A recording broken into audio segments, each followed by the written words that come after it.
नमस्कार, देश की बात में हाजिर हैं। बीजेपी मुख्यालय में आज दो अहम कार्यक्रम हो रहे हैं। एक तरफ प्रधानमंत्री नरेंद्र मोदी का बीजेपी दफ्तर में भव्य स्वागत की तैयारियां हैं। G20 के सफल आयोजन को लेकर स्वागत हो रहा है और G20 के कई पोस्टर्स यहां पे लगाए गए हैं। तमाम कार्यकर्ता यहां पर बड़ी संख्या में मौजूद हैं, आप दृश्यों में देख सकते हैं। और आपको बता दें, इससे पहले साथ ही वहां पर पार्टी अध्यक्ष JP नड्डा, अमित शाह मौजूदगी में बीजेपी केंद्रीय चुनाव समिति की बैठकें भी हो रही हैं। छत्तीसगढ़ पर चर्चा बताया जा रहा है हो चुकी है, जबकि मध्य प्रदेश पे चल रही है। प्रधानमंत्री आपको बता दें कल सागर जाने वाले हैं, कई परियोजनाओं का घोषणा उनको करनी है। वे साथ ही कल छत्तीसगढ़ भी जाने वाले हैं। ये दोनों चुनावी राज्य हैं, तो बैठक में किस तरह से उम्मीदवार कौन हो इस पर भी चर्चा होगी। लेकिन बहरहाल सबसे पहले प्रधानमंत्री के यहाँ पर पहुँचने की इंतजार यहाँ पे बीजेपी मुख्यालय में हो रहा है। हमारे सहयोगी रवीश रंजन शुक्ला वहां पर मौजूद हैं। रवीश, तो हम देख सकते हैं ये रौनक बीजेपी मुख्यालय की इस समय वहां पर कब प्रधानमंत्री के आने का समय है और वहां पे क्या क्या हो रहा है? जी देखिए निधि, अभी तकरीबन 6:30 बजे के आसपास में प्रधानमंत्री नरेंद्र मोदी बीजेपी के मुख्यालय में आएंगे। आज केंद्रीय चुनाव समिति की बैठक है मध्य प्रदेश के उम्मीदवारों को लेकर, तो उसके वजह से आप देख सकते हैं कि उससे पहले जो कार्यकर्ता हैं वो नरेंद्र मोदी का स्वागत करने के लिए बीजेपी के मुख्यालय में यहाँ पर लगातार इकट्ठा हो रहे हैं। ये बीजेपी के मुख्यालय के अंदर की तस्वीर है। दोनों तरफ आप देखिए कि उस साइड से लेकर अगर मैं दोनों तरफ आपको दिखाऊं तो तमाम सारे जो कार्यकर्ता हैं बीजेपी के वो अलग अलग दिल्ली और आसपास के इलाकों से यहाँ पर आए हुए हैं। बहुत ही कम वक्त में तकरीबन 11 साढ़े 11 बजे जो है वो इजाज़त दी गई है, क्योंकि दिल्ली बीजेपी की ओर से एक प्रस्ताव दिया गया था कि कार्यकर्ता जो है वो G20 के सफल आयोजन के बाद से काफ़ी उत्साहित हैं और उसके बाद ये पहला ऐसा कार्यक्रम है बीजेपी मुख्यालय में प्रधानमंत्री नरेंद्र मोदी का, तो अभिवादन करने के लिए जो है वो बीजेपी के कार्यकर्ता ये चाहते थे। तो उसके बाद में आप देखिए कि 4 से 5 घंटे के भीतर इस तरीके से यहाँ पर जमावड़ा जो कार्यकर्ताओं का है वो लग चुका है। निश्चित तौर पर चंद्रयान के सफल अभियान के बाद और G20 के सफल सम्मेलन के बाद में जिस तरीके से भारत की एक ग्लोबल छवि बनी है, खुद नरेंद्र मोदी की एक ग्लोबल साउथ के बड़े लीडरों में उनका नाम शुमार हुआ है, तो उसको लेकर आप देख सकते हैं कि तमाम सारे कार्यकर्ताओं के बीच में एक उत्साह है। तमाम सारे यहाँ पर कार्यकर्ता, जो महिलाएं हैं, जो पुरुष हैं, वो यहाँ पर आए हुए हैं। कुछ लोगों से भी हम बात करने की कोशिश करेंगे, ताकि खास तौर पर महिलाओं से बात करेंगे, क्योंकि बड़ी तादाद में यहाँ पर महिलाएं दिख रही हैं और उनसे बात करेंगे। मैम, आप लोग यहाँ पर कहाँ से आए हुए हैं और क्या वजह है कि आज महिलाएं बहुत संख्या में दिख रही हैं? आज उत्सव मनाने आए हैं। जो नरेंद्र भाई मोदी जी ने किया, जो देश के लिए किया, वो कोई नहीं कर सकता। 40 देशों को हमारे हिंदुस्तान में बुला दिया और 20 देशों में से सभी सलूट करके गए हैं और हमारे भारत अब शिखर तक पहुंच चुका है, शिखर तक पहुंच चुका है। मोदी जी का 17 तारीख को जन्मदिन है, हम ऐसे ही उल्लास के साथ मनाएंगे, पखवाड़ा के रूप में मनाएंगे। मिठाई महिलाएं क्यों दिख रही हैं? अभी मैंने पहले भी यही बोला था कि सबसे ज्यादा उन्नति महिलाओं की मोदी जी के राज में हुई है। जब से मोदी जी आए हैं, आप खुद ही देख लीजिए, आंकड़ा बराबर का आ गया आजकल महिलाओं का। जितने ही बेटे उतनी बेटियां हैं। मोदी जी ने कहा है, मोदी जी के राज में महिलाएं हो, बच्चे हो, सब सुरक्षित हैं आज के टाइम के अंदर। पहले भी बहुत से राज के अंदर नेता रहे हैं उन राज्यों के अंदर। आपका मैडम कहाँ से आई हैं? जी, मैं अनुराधा मनोचा, करोलबाग जिला महामंत्री महिला मोर्चा। अच्छा जी। तो सारे कार्यकर्ता और इन कार्यकर्ताओं के चेहरे पर आप उत्साह देखिए। खास तौर पर यही उत्साह जो है वो बड़े जो नेता हैं उनको एक ताकत भी देती है और कहीं ना कहीं एक मौका भी देती है कि वो इस उत्साह के साथ में जो केंद्र सरकार की नीतियां हैं उसका प्रचार प्रसार करें।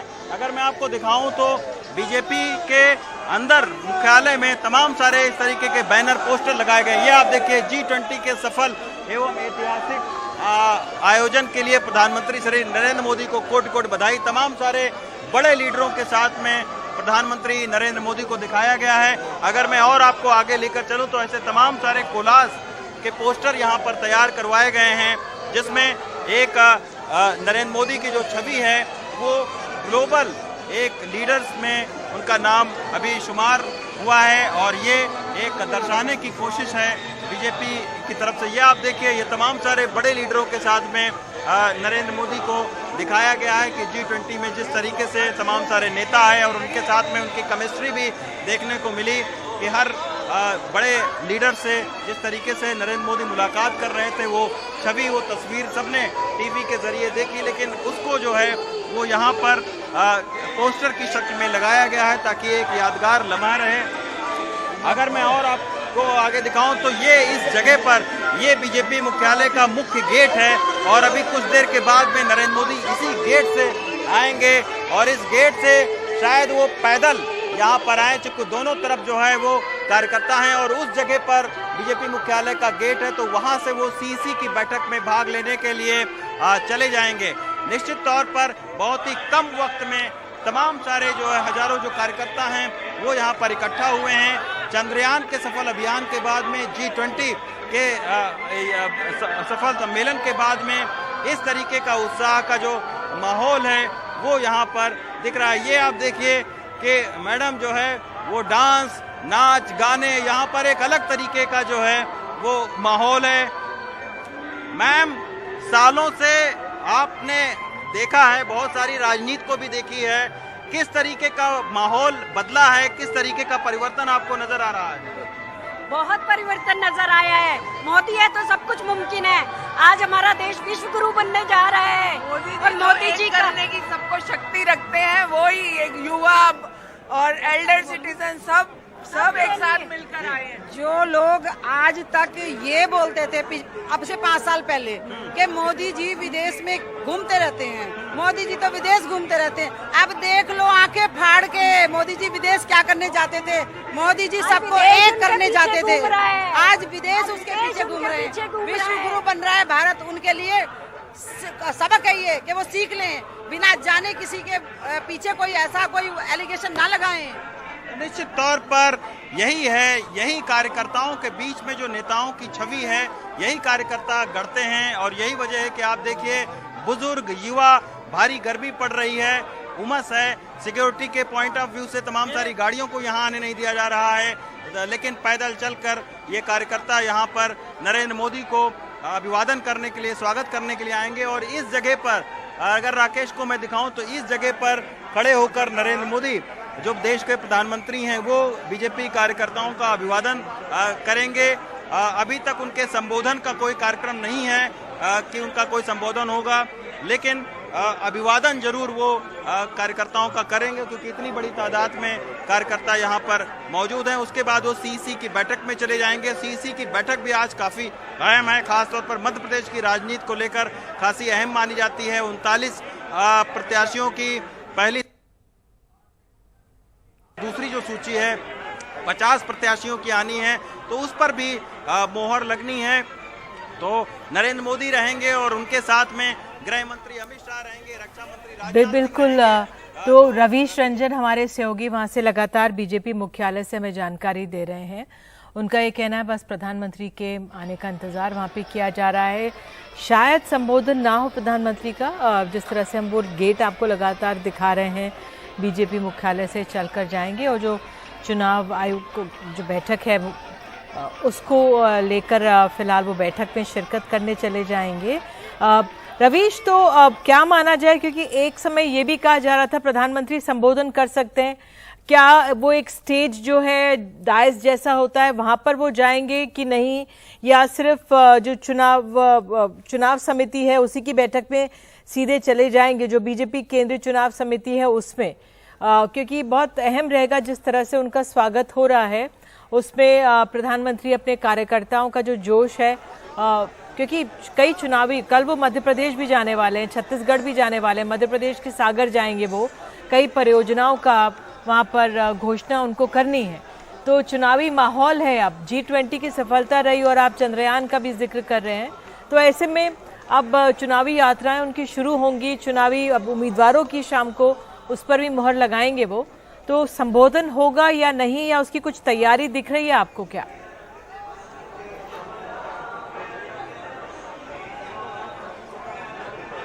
देखिए, संबोधन की अभी तक कोई तैयारी नहीं है क्योंकि सीईसी की बैठक है और सीईसी की बैठक में वो मुख्य तौर पर शिरकत करने के लिए आ रहे हैं और जब वो आएंगे तो उसके बाद तुरंत जो है वो सीईसी की बैठक शुरू हो जाएगी।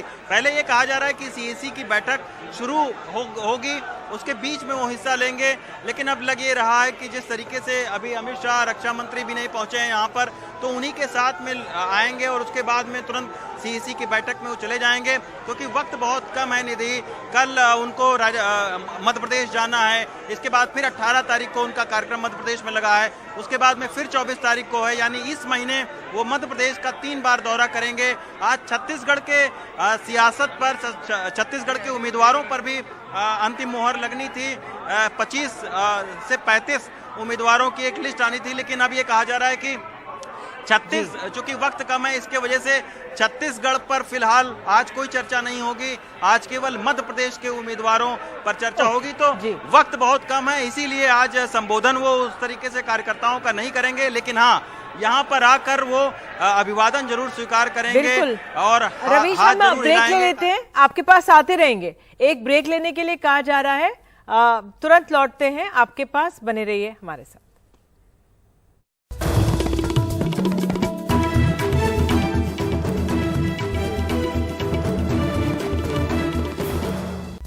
तो आइए सीधे चलते हैं एक बार फिर से बीजेपी मुख्यालय दिल्ली में। यहाँ पर बीजेपी कार्यकर्ता बड़ी तादाद में मौजूद हैं, पहुंचे हुए हैं। प्रधानमंत्री के पहुंचने का यहाँ पर इंतज़ार हो रहा है। हमारे सहयोगी लगातार वहाँ पर मौजूद है, जानकारी दे रहे थे। तो एक तरफ प्रधानमंत्री के स्वागत की तैयारी है, जिस तरह से G20 का जो पूरा समिट है सफल रहा है, उस पर धन्यवाद देने की ये तैयारी है कार्यकर्ताओं द्वारा। और दूसरी तरफ चुनावी कई राज्य हैं, प्रधानमंत्री कल मध्य प्रदेश भी जाने वाले हैं, छत्तीसगढ़ भी जाएंगे। तो जो चुनाव समिति है उसकी बैठक है, उम्मीदवारों की सूची पर मुहर लगानी है। तो आइए सीधे चलते हैं अपने सहयोगी रवीश रंजन के पास। रवीश, तो फिलहाल करीब 6:30 होने जा रहे हैं, प्रधानमंत्री के आने का क्या समय बताया जा रहा है वहां पर?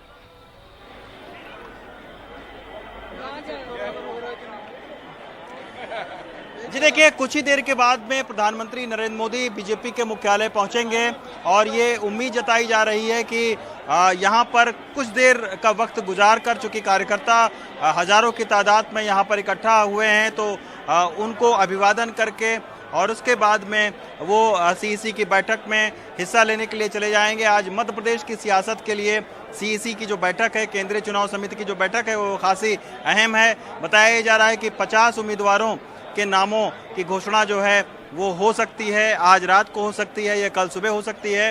क्योंकि बैक टू बैक प्रधानमंत्री का कार्यक्रम लगा हुआ है, तो इसके चलते आज भी सुबह तक ये कार्यक्रम यहाँ पर डिसाइड नहीं था कि कार्यकर्ता प्रधानमंत्री का अभिवादन करेंगे कि नहीं, लेकिन उसके बाद में तकरीबन 11 साढ़े 11 बजे डिसाइड हुआ और उसके बाद लगातार दिल्ली और आसपास के राज्यों से, अलग अलग जगहों से जो कार्यकर्ता हैं वो बड़ी तादाद में बीजेपी मुख्यालय पहुंच गए हैं। बीजेपी के मुख्यालय के अंदर तो हैं ये कार्यकर्ता, जो दीनदयाल उपाध्याय मार्ग है, जहां से वो रास्ता है जहां से प्रधानमंत्री नरेंद्र मोदी पहुंचेंगे बीजेपी मुख्यालय, उसके भी दोनों ओर सड़कों पर जो है वो बड़ी तादाद में जो कार्यकर्ता हैं वो इकट्ठा हो रहे हैं।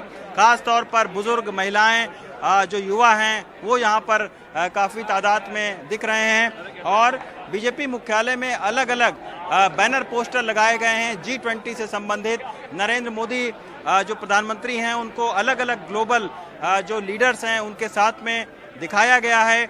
और अभी कुछ देर के बाद में जो सीईसी की बैठक है उसमें चूंकि रक्षा मंत्री अमित शाह और गृह मंत्री जो अमित शाह, रक्षा मंत्री राजनाथ सिंह और जेपी नड्डा जो कि राष्ट्रीय अध्यक्ष हैं बीजेपी के, ये सारे जो बड़े लीडर हैं वो नरेंद्र मोदी जी के साथ में यहाँ पर रहेंगे। तो कुछ समय बिताकर, कुछ मिनट बिताकर उसके बाद में वो सीईसी की बैठक में चले जाएंगे। सीईसी की बैठक हो सकता है कि देर शाम तक, रात तक चले और उसके मद्देनजर मध्य प्रदेश से भी तमाम सारे जो लीडर हैं, शिवराज सिंह चौहान वो यहाँ पर पहुँच रहे हैं, BD शर्मा जो प्रदेश अध्यक्ष हैं वो यहाँ पर पहुँच रहे हैं।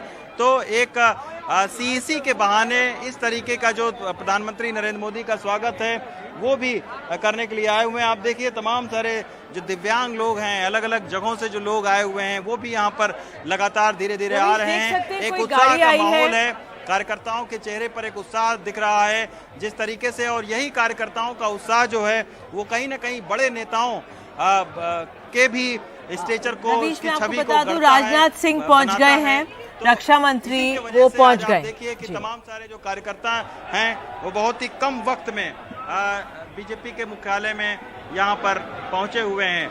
अलग अलग जो यहाँ पर गाने हैं वो कार्यकर्ता गा रहे हैं और बहुत ज़्यादा यहाँ पर लगातार भीड़ बढ़ रही है। हालांकि जब प्रधानमंत्री का कार्यक्रम होता है तो एसपीजी की सुरक्षा रहती है बीजेपी मुख्यालय के अंदर, जहां इस वक्त कार्यकर्ता आपको दिखाई दे रहे हैं। आमतौर पर यहाँ रहते नहीं हैं क्योंकि ये पूरा जो है वो जो सिक्योरिटी के लोग हैं वो अपने हाथों में सुरक्षा ले लेते हैं। लेकिन आज जो है ये मौका कार्यकर्ताओं को मिला है कि यहाँ बीजेपी मुख्यालय में प्रधानमंत्री नरेंद्र मोदी जी सम्मेलन के सफल आयोजन के बाद में वो यहाँ पर आएंगे।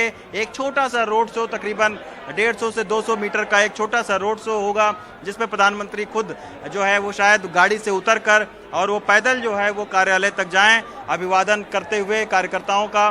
तो ये एक कार्यक्रम है, लेकिन जिस तरीके से लोग यहाँ पर बहुत ही कम वक्त में हजारों की तादाद में कार्यकर्ता पहुँचे हैं उससे यही लग रहा है कि, और 5 राज्यों में चुनाव भी है तो चंद्रयान और उसके बाद में G20 का ये सफल सम्मेलन कहीं ना कहीं इसका सियासी फायदा भी जो है वो बीजेपी को होगा, क्योंकि यही कार्यकर्ता जब घरों में जाएंगे, लोगों से बातचीत करेंगे और खुद जो बीजेपी के रणनीतिकार हैं वो बार बार कार्यकर्ताओं से कहते रहे हैं कि जो केंद्र सरकार की नीतियां हैं, सफल नीतियां हैं, उनको घर घर तक पहुंचाएं।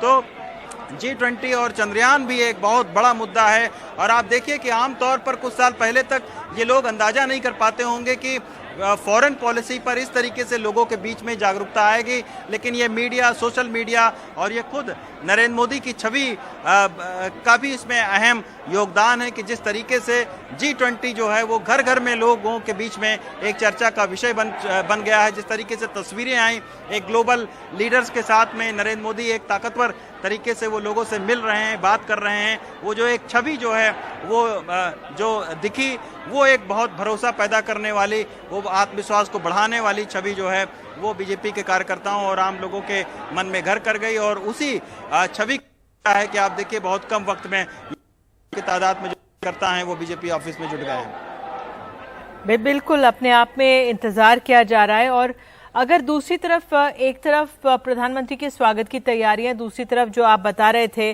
किस तरह से जो चुनाव समिति है उसकी बैठक भी होनी है, वो काफी अहम है क्योंकि अब चुनावी राज्य कई हैं जहां पर प्रधानमंत्री अब जाने वाले। कल मध्य प्रदेश जाएंगे, छत्तीसगढ़ जाएंगे और शायद मध्य प्रदेश के लिए जिस तरह से आपने बताया 50 सीटों पर मुहर भी लग सकती है। तो बीजेपी के लिए जो चुनावी तैयारी है वो भी बहुत अहम अपने आप में हो जाती है। तो वो भी बैठकें लंबी लंबी होंगी। पार्टी अध्यक्ष वगैरह पहले से मौजूद हैं या वो बैठकें चल रही हैं, सिर्फ प्रधानमंत्री का इंतजार है? उस लिहाज से क्या तैयारी है?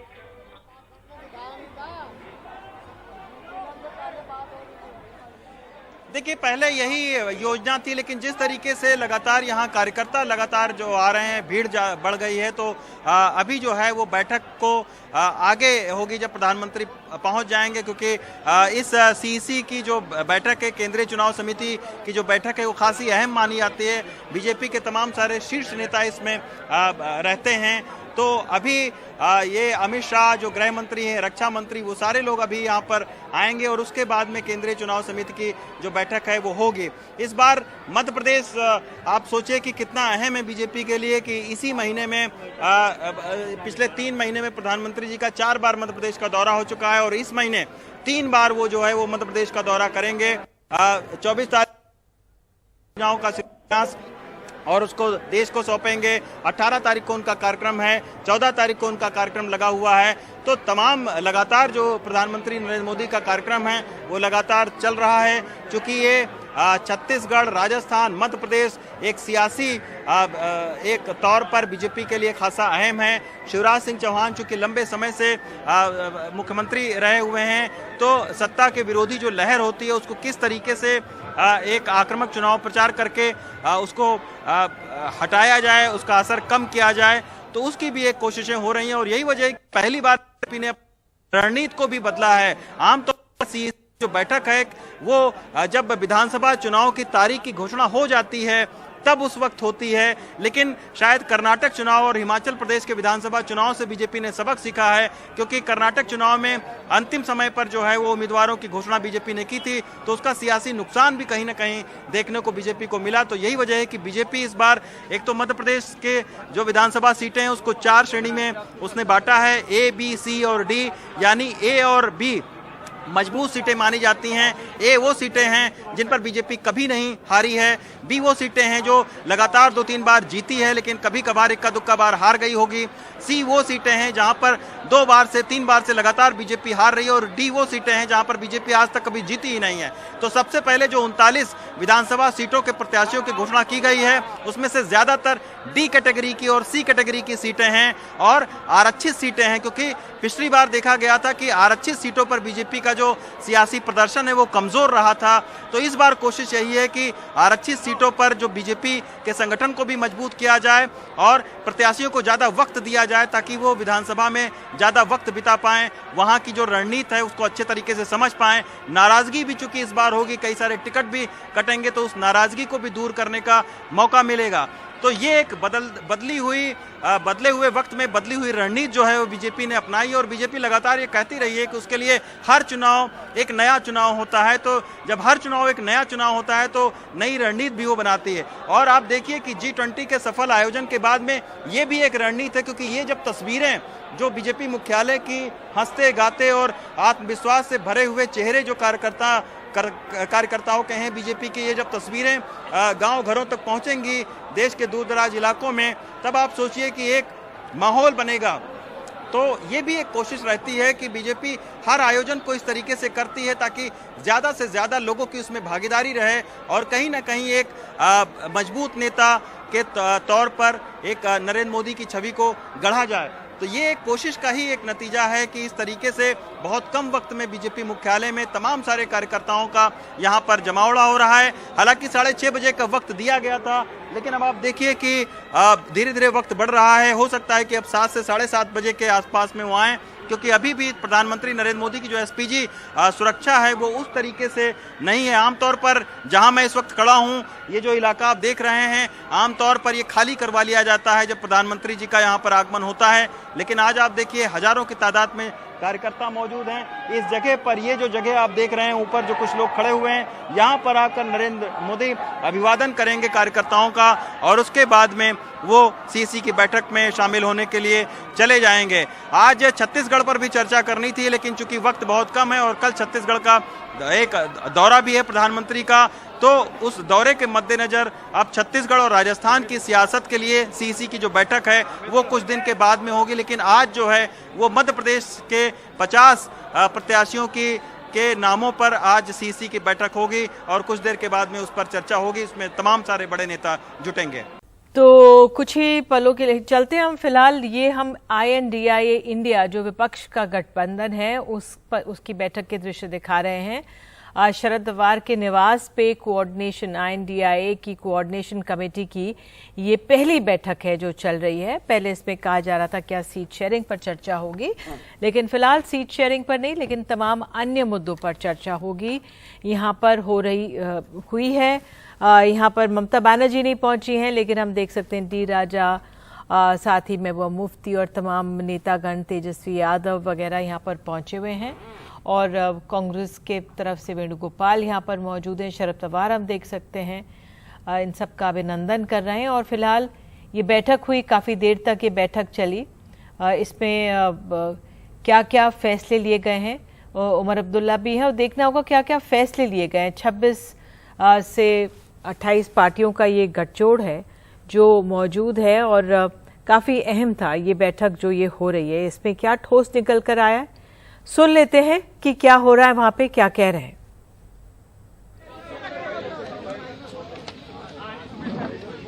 Hello, the first meeting of the coordination committee was held today at the Sharad Pawar ji residence and attended by 12 member parties. Sri Abhishek Banerjee of All India Trinamool Congress could not attend the meeting due to the summon by Enforcement Directorate arising out of the vendetta politics of Bharatiya Janata Party and the Prime Minister. The coordination committee decided to start the process for determining the seat sharing. It was decided that the member parties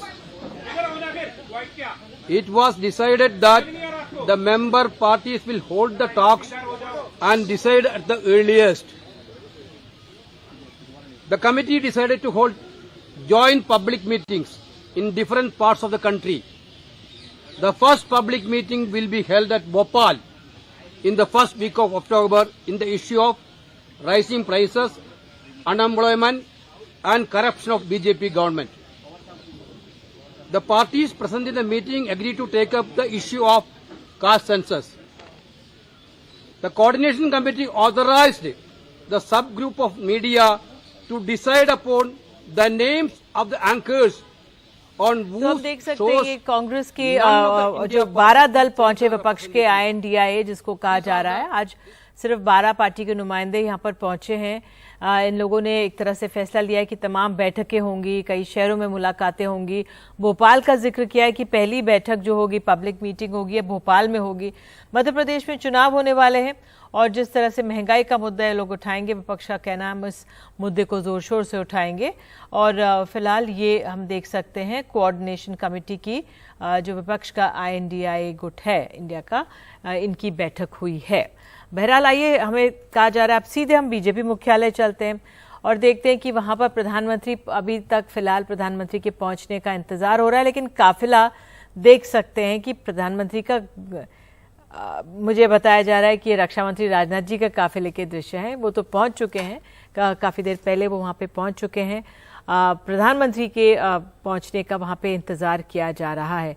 और जिस तरह से रवीश हमें कह रहे थे शायद कुछ विलंब हुआ है, प्रधानमंत्री शायद ये जो थोड़ी सी जगह है जहां पर हम गाड़ी आते हुए देख रहे हैं, प्रधानमंत्री चल के यहाँ पर पैदल चलकर कार्यकर्ताओं का धन्यवाद जो है वो स्वीकार करेंगे और उसके बाद जो मुख्य चुनाव समिति की जो इनकी बैठक चल रही है बीजेपी की, उसमें वो हिस्सा लेंगे, उसमें शिरकत करेंगे, क्योंकि मध्य प्रदेश के 50 सीटों का ऐलान होना है, बहुत अहम है। जल्द ही मध्य प्रदेश, छत्तीसगढ़, राजस्थान में चुनाव होने वाले हैं। रवीश रंजन शुक्ल हमारे सहयोगी वहां पर मौजूद हैं। जी रवीश, तो कौन आ गए, कब तक, अब क्या खबर है वहां से?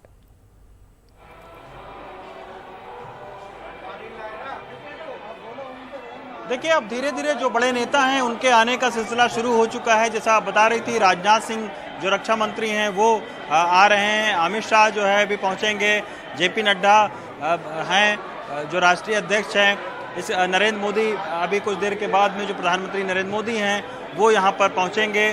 तो अब ये हो सकता है कि CEC की जो बैठक है वो थोड़ी देर से शुरू हो, क्योंकि आज 2 राज्यों पर पहले चर्चा होनी थी, राजनीतिक चर्चा, प्रत्याशियों की घोषणा होनी थी, छत्तीसगढ़ और मध्य प्रदेश, लेकिन अब छत्तीसगढ़ और राजस्थान पर किसी और दिन CEC की बैठक होगी। आज केवल मध्य प्रदेश पर फोकस किया गया है और मध्य प्रदेश के प्रत्याशियों की घोषणा हो सकती है।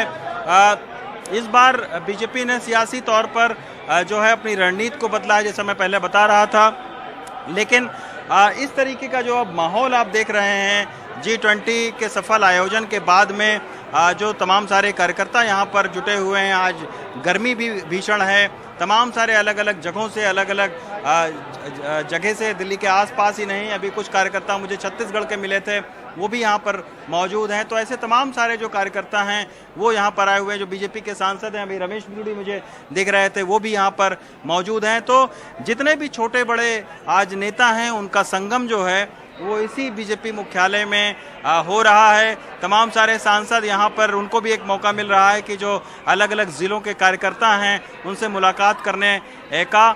और मैं जैसा बता रहा था कि पहले सुबह तक कोई अभिवादन करने का, कार्यकर्ताओं के जुटने का यहाँ पर कोई तय कार्यक्रम नहीं था, लेकिन करीब 11:30 साढ़े 11 बजे जो है वो तमाम सारे कार्यकर्ताओं की तरफ से जो है वो एक दिल्ली बीजेपी के पास में एक अनुरोध गया कि वो G20 के सफल आयोजन के बाद में प्रधानमंत्री जी का अभिवादन करना चाहते हैं। तो उसके बाद में ये कार्यक्रम बना है और बहुत ही थोड़े वक्त में आप देखिए कि तमाम सारे हजारों की तादाद में जो कार्यकर्ता हैं वो जुट गए हैं। बीजेपी की दरअसल ताकत यही कार्यकर्ता हैं, संगठन के कार्यकर्ता हैं जो काफ़ी जो है वो सक्रिय रहते हैं।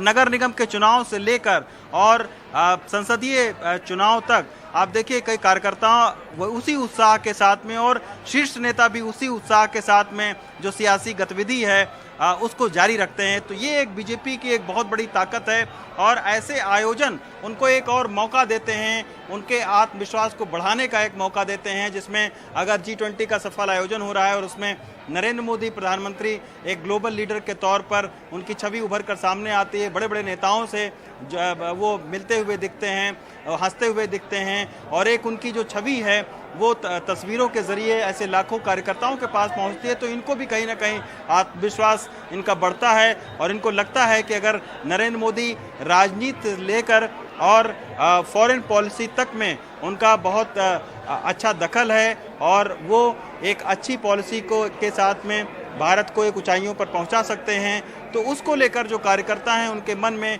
यही आत्मविश्वास है। और यही जब तस्वीर जो है वो मध्य प्रदेश, छत्तीसगढ़, उत्तर प्रदेश के तमाम सारे गांव जिलों में पहुंचती है तो वहां जो बैठा कार्यकर्ता है उसके अंदर भी कहीं ना कहीं उत्साह का संचार होता है। मध्य प्रदेश की सियासत की बात करें, लगातार जो है वो सक्रियता बनी हुई है। हालांकि मध्य प्रदेश में बीजेपी के सामने चुनौतियां बहुत बड़ी हैं क्योंकि लगातार 3 बार से जो है वो शिवराज सिंह चौहान 15 साल से लगातार मुख्यमंत्री बने हुए हैं। 2018 में बीजेपी की सीटें कांग्रेस से कम रह गई थी, 109 के करीब में बीजेपी ने सीटें जीती थी और जबकि 114 पर कांग्रेस ने जीत हासिल की थी। सरकार भी बनाई थी कांग्रेस ने, लेकिन ज्योतिरादित्य सिंधिया जो है वो अपने तमाम सारे विधायकों के साथ में बीजेपी में आ गए थे और उसके बाद में बीजेपी की सरकार बन गई थी। तो तमाम सारी सियासी मुश्किलें हैं। एंटी जो सत्ता के जो विरोधी एक लहर होती है उसको अभी सामना कहीं ना कहीं करना पड़ता है। लेकिन बीजेपी को ये उम्मीद है कि बीजेपी के शीर्ष नेताओं ने बोला है कि महिलाओं, युवा और अनुसूचित जातियों पर उनको खास फोकस रखना है, इन लोगों को टारगेट करना है, उनको और ज़्यादा अपने साथ में जोड़ना है। तो यही वजह है कि आप देखिए तमाम सारी यहाँ महिलाएं आपको दिखी, तमाम सारे युवा यहाँ पर आपको दिखे। तो ये जो तस्वीर है ये एक सियासी तौर पर भी एक काफ़ी बीजेपी के लिए अच्छी तस्वीर है कहीं ना कहीं। और बीजेपी को ये लगता है कि अगर इस तरीके के कार्यक्रम होते रहेंगे और ऐसे नरेंद्र मोदी को लेकर उत्साह बना रहता है तो ये कहीं ना कहीं दूसरे राज्यों में उनको सियासी फायदा भी पहुंचा सकता है। यही वजह है कि इस बार मध्य प्रदेश में, छत्तीसगढ़ में, राजस्थान में कहीं पर भी किसी भी को मुख्यमंत्री का चेहरा नहीं बनाकर चुनाव बीजेपी लड़ रही है। बीजेपी की कोशिश है कि नरेंद्र मोदी के चेहरे पर ही जो है इन राज्यों का चुनाव लड़ा जाए ताकि उनकी जो छवि है, जो एक आम कार्यकर्ता से लेकर तमाम सारे गली मोहल्ले के युवाओं, महिलाओं और बुजुर्गों के बीच में बनी है, उसका फ़ायदा जो है वो मिल सके।